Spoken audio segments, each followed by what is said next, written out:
Good evening बच्चों and very very happy new year. Chemistry के one day one question series में बेटा आपका स्वागत है। नए साल का पहला क्वेश्चन केमिकल बॉन्डिंग से, आइए देखा जाए। पूछा है which are the following is are correct.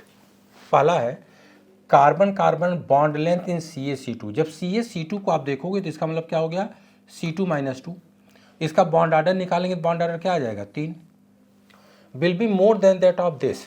यहाँ देखिए CH2 आपने लगा दिया, यहाँ आपने क्या लगा दिया, CH2। तो यहाँ बॉन्ड आर्डर क्या आ गया, 2। अगर बॉन्ड आर्डर कम तो बॉन्ड लेंथ ज़्यादा, बॉन्ड आर्डर ज़्यादा तो बॉन्ड लेंथ कम।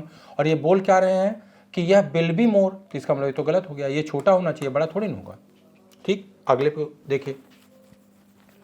सेकेंड ऑप्शन कह रहे हैं ओ बॉन्ड लेंथ इन KO2। बच्चा जब KO2 करोगे तो ये माइनस हो गया, क्या हो गया, सुपर ऑक्साइड।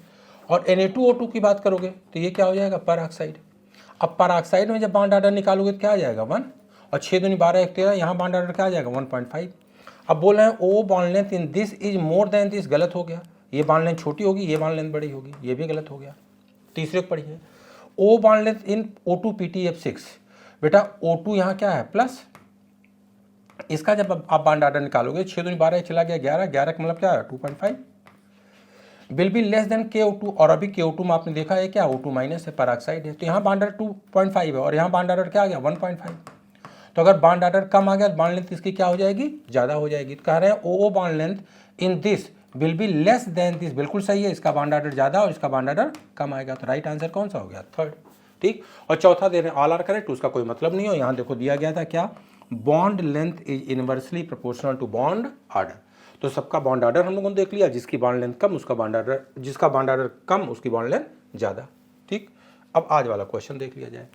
क्वेश्चन है which are the following acid have the lowest pKa value. आपको बताना है इन चारों में से वो कौन सा एसिड है जिसके pKa की वैल्यू सबसे कम होगी, इसका मतलब जो सबसे स्ट्रॉन्ग एसिड होगा। कमेंट सेक्शन में आंसर दीजिए और कल हम लोग मिलेंगे इसके सोल्यूशन एक नए क्वेश्चन के साथ।